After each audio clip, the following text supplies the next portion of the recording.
Vegetative growth होईल सुरुवातीला, एक स्पेसिफिक हाईट पर्यंत वाढेल ते 20 फूट 30 फूट 40 फूट, आणि नंतर काय येईल त्याला फ्लावर्स येतील. ठीक आहे, तर ज्युवेनाइल फेज, नंतर व्हेजिटेटिव्ह फेज, आणि नंतर reproductive phase. The flower is specialised reproductive structure, आताच सांगितलं मी. ठीक आहे, of a plant in which sexual reproduction takes place. The function of flower is to produce haploid gametes. काय तयार करतात? Haploid gametes, and to ensure that fertilisation will take place. आता पूर्ण प्लांटचा जर आपण विचार केला, प्लांट बॉडीचा, root, stem, leaves, higher plant मध्ये, तर ह्या व्हेजिटेटिव्ह बॉडीमध्ये किंवा ह्या प्लांट बॉडीमध्ये ज्या सेल्स आहेत त्या कशा आहेत? सगळ्याच्या सगळ्या डिप्लॉइड सेल्स आहेत. कशा आहेत? डिप्लॉइड सेल्स आहेत. इव्हन फ्लावर तयार झाल्यानंतर सुद्धा, फ्लावर्स आल्यानंतर सुद्धा, फ्लावर मध्ये कॅलिक्स, करोला, एंड्रोशम, गायनोशम, सुरुवातीच्या काळामध्ये सगळ्या सेल्स कशा आहेत? डिप्लॉइड आहेत. या रिप्रोडक्टिव्ह ऑर्गन्स मध्ये, मेल रिप्रोडक्टिव्ह ऑर्गन आणि फिमेल रिप्रोडक्टिव्ह ऑर्गन मध्ये आफ्टर मिओसिस काय तयार होणार आहेत? हॅप्लॉइड गॅमेट्स तयार होणार आहेत. ठीक आहे, तर ते कसं तयार होणार आहे? By the process of meiosis. Meiosis झाल्यानंतर ते हॅप्लॉइड गॅमेट्स तयार होणार आहेत. ठीक आहे, कुठपर्यंत आलो आपण? Typical flower consist of 4 different holes, calyx, Corolla, androecium and gynoecium. ठीक आहे, हे तर 11th ला पण झालेलं आहे. आपण तसं ऍक्च्युअली तेच बेसिक बघतोय थोडं थोडं. Sexual reproduction involves 2 major events. Sexual reproduction मध्ये 2 मेजर इव्हेंट्स आहेत. कोणते बघू आपण? Meiosis and fusion of gametes to form diploid zygote and the production of genetically dissimilar offsprings. आताच सांगितलं तुम्हाला. ठीक आहे, 2 मेजर इव्हेंट्स होणार आहेत. काय? मिओसिस, आणि दुसरं काय? फर्टिलायझेशन. ठीक आहे, मिओसिस अँड फर्टिलायझेशन म्हणजे फ्युजन ऑफ गॅमेट्स. हे 2 मेजर इव्हेंट्स आहेत की ज्यानंतर काय तयार होणार आहे? डिप्लॉइड झायगोट तयार होणार आहे. आता मी हॅप्लॉइड डिप्लॉइड हॅप्लॉइड डिप्लॉइड म्हणतोय, हे तुम्हाला ऑलरेडी मी 11th ला पण सांगितलेलं आहे. कशाला म्हणायचं हॅप्लॉइड आणि कशाला म्हणायचं diploid? What is haploid and what is diploid? What is haploid and what is diploid? Haploid म्हणजे काय? Half set of chromosome. अजून हाफ सेट ऑफ क्रोमोझोम. अजून पेअर मध्ये नाहीये. थोडक्यात काय मिनिंग माहितीये तुम्हाला, पण थोडस काय होतंय मागे पुढे होतंय समजा. ठीक आहे, generally diploid organism having 2 sets of chromosomes. किती सेट्स असतात क्रोमोझोम्सचे? 2 सेट्स असतात. प्रत्येक सेटमध्ये number of chromosome species to species vary करतो. फॉर एक्झाम्पल ह्युमन्स, आपलं एक्झाम्पल घ्या. आपल्याकडे 2 सेट्स आहेत क्रोमोझोम्सचे, आपण डिप्लॉइड ऑर्गॅनिझम आहोत. आपल्या एका सेटमध्ये 23 क्रोमोझोम्स आहेत. ठीक आहे, मग हॅप्लॉइड कसं म्हणणार तुम्ही? Single set of chromosome. Half set of chromosome नाही म्हणायचं. हाफ सेट म्हटल्यानंतर मग तो काय झाला? एका सेटमध्ये 23 चे पुन्हा हाफ, बरोबर ना? असा त्याचा अर्थ होतो. Single set of chromosome. Haploid म्हणजे काय? Single set of chromosome. एकच सेट आहे त्याच्याकडे क्रोमोझोमचा. मग आपले जे गॅमेट्स तयार होतात, स्पर्म आणि एग, म्हणजे स्पर्म हॅप्लॉइड सेल येते. हॅप्लॉइड सेल आहे म्हणजे काय? त्याच्याकडे 23 क्रोमोझोम्स आहेत. एक सेट आहे त्याच्याकडे. एग सुद्धा काय आहे? हॅप्लॉइड आहे. म्हणजे एग मध्ये सुद्धा काय आहे? 23 क्रोमोझोम्स आहेत. Haploid cell. जेव्हा 23 क्रोमोझोम एग कडून आणि 23 क्रोमोझोम स्पर्म कडून फ्युजन होईल, एकत्र येतील, तेव्हा 23 आणि 23 किती झाले? 46. तयार होणारी सेल काय आहे? झायगोट आहे. आणि ती कशी आहे? डिप्लॉइड. हॅप्लॉइड आणि डिप्लॉइडचा फरक. ठीक आहे, मग हॅप्लॉइड सेल कधी तयार होते? After meiosis. मिओसिस हे कधीही कोणत्या सेलमध्ये होतं? डिप्लॉइड सेलमध्ये होतं. मिओसिस झाल्यानंतर काय तयार होणार आहे? हॅप्लॉइड सेल तयार होणार आहे. ठीक आहे, हे आपण 11th ला पण तुमचा जो चॅप्टर होता सेल सायकलचा, तिथे झालेला आहे मिओसिस. ठीक आहे, कुठे होतो आपण? Sexual reproduction involves 2 major events, meiosis and fusion of gametes to form diploid zygote and the production of genetically dissimilar organisms. Genetically dissimilar offsprings. हे कळत आहे कसे तयार झाले? कारण जेव्हा गॅमेट्स तयार होणार आहेत मिओसिस मध्ये, तेव्हा काय होणार आहे? क्रॉसिंग ओव्हर होणार आहे. जेव्हा मेल इंडिव्हिज्युअल गॅमेट्स तयार करेल, तेव्हा जे गॅमेट्स मेल तयार करणार आहे, स्पर्म्स मेल तयार करणार आहे, किंवा आता प्लांट्स मध्ये चाललंय हे. ठीक आहे, पोलंग्रेन जे तयार होणार आहेत आफ्टर मिओसिस, ते कसे तयार होणार आहेत? क्रॉसिंग ओव्हर होऊन तयार होणार आहेत. म्हणजे जो पोलंग्रेन आहे त्याच्यामधलं जे कंटेंट आहे ते ऑलरेडी काय झालेलं आहे? त्याच्यामध्ये व्हेरिएशन आलेलं आहे क्रॉसिंग ओव्हर होऊन.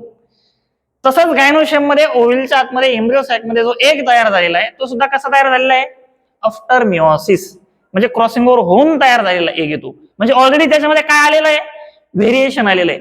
म्हणजे तयार होणाऱ्या ऑफस्प्रिंग मध्ये जे व्हेरिएशन येतं ते दोन ठिकाणी येतं. एकदा क्रॉसिंग ओव्हर होतं, मिओसिस होतं तेव्हा, आणि दुसऱ्यांदा कधी, जेव्हा फ्युजन होतं तेव्हा. ठीक आहे. तर हे दोन व्हेरिएशन्स काय येतात, स्टेप बाय स्टेप येतात, आणि एक नवीन genetically dissimilar offspring after sexual reproduction काय होतो, तयार होतो. ठीक आहे. Variations are useful from the point of view of the survival and the evolution of species. ठीक आहे, ओव्हर द टाइम. आणि व्हेरिएशन काय आहे, गरजेचं आहे. ठीक आहे, व्हेरिएशन काय आहे, गरजेचं आहे. डार्विनने आपल्याला ऑलरेडी सांगितलेलं आहे की जे काही एन्व्हायरमेंट मध्ये बदल होणारे, चेंज होणारे, त्याच्यामध्ये अडॅप्ट होण्यासाठी, सर्व्हाइव्ह होण्यासाठी ऑर्गॅनिझम मध्ये काय येणं गरजेचं आहे, व्हेरिएशन येणं गरजेचं आहे. तरच तो चेंजेबल एन्व्हायरमेंट मध्ये काय होईल, अडॅप्ट होईल, नाहीतर तो अडॅप्ट होणार नाही. Sexual reproduction is characterised by fusion of the male and female gametes, ज्याला आपण फर्टिलायझेशन म्हणतोय. The formation of zygote and embryogenesis. Fertilisation होणार, झायगोट तयार होणार. झायगोट तयार झाला म्हणजे काम संपलं का, नाही. झायगोट काय आहे, सिंगल सेल आहे. नवीन ऑर्गॅनिझमच्या लाईफ मधली पहिली सेल म्हणजे कोण, झायगोट. ठीक आहे, फर्स्ट सेल जी काही आहे नवीन ऑर्गॅनिझमच्या लाईफ मधली ती कोणती आहे, झायगोट. आणि तो झायगोट कसा आहे, सिंगल सेल आहे. आता त्या झायगोट मध्ये पुढे काय होईल, मायटोटिक डिव्हिजन्स होतील खूप साऱ्या, आणि एक मल्टी सेल्युलर एम्ब्रिओ तयार होईल. ठीक आहे. The process of formation of embryo from zygote is called as embryogenesis. त्याला काय म्हणायचंय, एम्ब्रियोजेनेसिस. ठीक आहे, ती टर्म इथे आलेली आहे. पुढे काय म्हटलंय, sequential events that occur in sexual reproduction are grouped into 3 distinct stages, की जे एनसीईआरटी मध्ये पण दिलेले तुम्हाला. 3 स्टेजेस मध्ये आपण पूर्ण इव्हेंट काय करतो, डिस्क्राईब करतो. Pre fertilisation, fertilisation and the post fertilisation. ठीक आहे. प्री फर्टिलायझेशन म्हणजे काय, फर्टिलायझेशन होण्याच्या अगोदरचे इव्हेंट्स. मग काय काय आहेत फर्टिलायझेशन होण्याच्या अगोदरचे इव्हेंट्स, काय काय होणार आहेत फ्लावर मध्ये, सांगा बरं. मेल रिप्रोडक्टिव्ह ऑर्गन मध्ये मिओसिस होणार आणि पोलन ग्रेन तयार होणार. त्या प्रोसेसला आपण काय म्हणतो, मायक्रोस्पोरोजेनेसिस. काय म्हणतो, मायक्रोस्पोरोजेनेसिस. आता पोलन ग्रेन तयार झाला म्हणजे पोलन ग्रेन काय गॅमेट आहे का, नाही. तो हॅप्लॉइड स्ट्रक्चर आहे पोलन ग्रेन. पण पोलन ग्रेन मध्ये काय होतं, दोनदा मायटोसिस होतं. ठीक आहे. आणि नंतर त्या पोलन ग्रेन मध्ये जेव्हा पोलन ट्यूबचं फॉर्मेशन होतं, त्या पोलन ट्यूब मध्ये 2 मेल गॅमेट तयार होतात. त्या स्ट्रक्चरला काय म्हणतो आपण, pollen tube with pollen grain, त्याला आपण म्हणतो मेल गॅमेटोफाइट. हा इव्हेंट सुद्धा कुठे जातो, फ्री फर्टिलायझेशन इव्हेंट मध्ये जातो. ठीक आहे, ज्याला आपण काय म्हणतो, डेव्हलपमेंट ऑफ मेल गॅमेटोफाइट. म्हणजे मेल मध्ये 2 स्टेप होणार, कोणत्या, पहिलं मायक्रोस्पोरोजेनेसिस आणि दुसरं डेव्हलपमेंट ऑफ मेल गॅमेटोफाइट. ठीक आहे. इकडे फिमेल मध्ये सुद्धा काय होणार, इकडे मेगास्पोर तयार होतो. ठीक आहे, डिप्लॉइड मेगास्पोर मदर सेल पासून काय तयार होतो, हॅप्लॉइड मेगास्पोर तयार होतो. त्या प्रोसेसला आपण म्हणतो मेगास्पोरोजेनेसिस. काय म्हणतो, मेगास्पोरोजेनेसिस. ठीक आहे. आणि त्या मेगास्पोर पासून नंतर काय तयार होते, एम्ब्रियो सॅक तयार होते. ती एम्ब्रियो सॅक तयार होण्यासाठी किती वेळेस मायटोसिस होतं, 3दा. किती वेळेस मायटोसिस होतं, 3दा मायटोसिस होतं. त्या प्रोसेसला आपण म्हणतो डेव्हलपमेंट ऑफ फिमेल गॅमेटोफाइट. ठीक आहे, डेव्हलपमेंट ऑफ फिमेल गॅमेटोफाइट. आणि अजून एक इव्हेंट होतो प्री फर्टिलायझेशन मध्ये, तो म्हणजे पॉलिनेशन. ठीक आहे, तो एक इव्हेंट आहे पॉलिनेशन. कारण पोलन ग्रेन तयार झाल्यानंतर म्हणजे एंथर मध्ये म्हणजे काय लगेच पोलन ट्यूब तयार होणार आहे का, नाही. पोलन ग्रेन एंथर मधनं बाहेर पडेल आणि मग तो कुठे जाईल, स्टिग्मावरती जाईल. स्टिग्मावरती गेल्यानंतर काय होईल, तो जर्मिनेट होईल. ठीक आहे, म्हणजे तो एक इव्हेंट येतो. हे सगळे इव्हेंट कुठे येतात, प्री फर्टिलायझेशन मध्ये. फर्टिलायझेशन मध्ये काय येतं, पोलन ट्यूब जी जर्मिनेट झालेली आहे ती खाली जाऊन काय करणार, एम्ब्रियो सॅक मध्ये एंट्री घेणार, फर्टिलायझेशन होणार. आपल्याला माहिती आहे एंजिओस्पर्मिक प्लांट मध्ये काय आहे, डबल फर्टिलायझेशन आहे. डबल फर्टिलायझेशन कशाला म्हणायचं, का म्हणायचं, आपण ते पुढे बघणार आहोत. ते पुढे आहे ती स्टेप. आणि त्यानंतर काय येतं, पोस्ट फर्टिलायझेशन. फर्टिलायझेशन झालं की झायगोट तयार झाला. झायगोट पासून जो एम्ब्रिओ तयार होतो म्हणजे एम्ब्रियोजेनेसिसची प्रोसेस कुठे जाते, पोस्ट फर्टिलायझेशन मध्ये जाते. ठीक आहे. त्याच्यानंतर फक्त एम्ब्रिओ तयार होणार आहे का आफ्टर फर्टिलायझेशन, नाही. त्याच्यासोबत एंडोस्पर्म पण तयार होणार आहे. सीड मध्ये काय असतो, एंडोस्पर्म असतो. ठीक आहे, की जो काय करतो, न्यूट्रिशन प्रोव्हाइड करण्याचं काम करतो डेव्हलपिंग एम्ब्रिओला.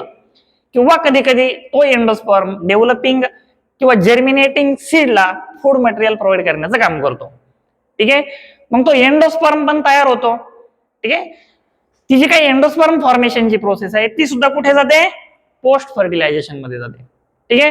तर असं आपण जर ग्रुप केले, 3 क्लास जर गेले event wise, pre fertilisation, fertilisation आणि पोस्ट फर्टिलायझेशन, तर आपल्याला थोडंसं अजून काय जातं, ही जी मेथड आहे सेक्शुअल रिप्रोडक्शनची ती समजायला सोपं जातं. ठीक आहे. आपण पुढे बघू काय दिलेलं आहे अजून पुढे. ऑलवेज रिमेंबर म्हटलेलं आहे बघा, diploid sporophyte is the predominant plant body in all angiosperms. ठीक आहे. जी काही डिप्लॉइड स्पोरोफाइट आहे ती कोणती फेज आहे, प्रीडॉमिनंट फेज आहे. ठीक आहे. किंवा प्लांटची जी बॉडी आहे, रूट, स्टेम, लीव्स, या सगळ्या प्लांटचे पार्ट्स कोणत्या सेल्स पासून बनलेले आहेत, डिप्लॉइड सेल्स पासून बनलेले आहेत. आणि त्यांचा टाइम पिरियड किती रे, त्या प्लांटच्या लाईफ मध्ये याचा कालावधी किती असणार आहे, फार जादा असणार आहे.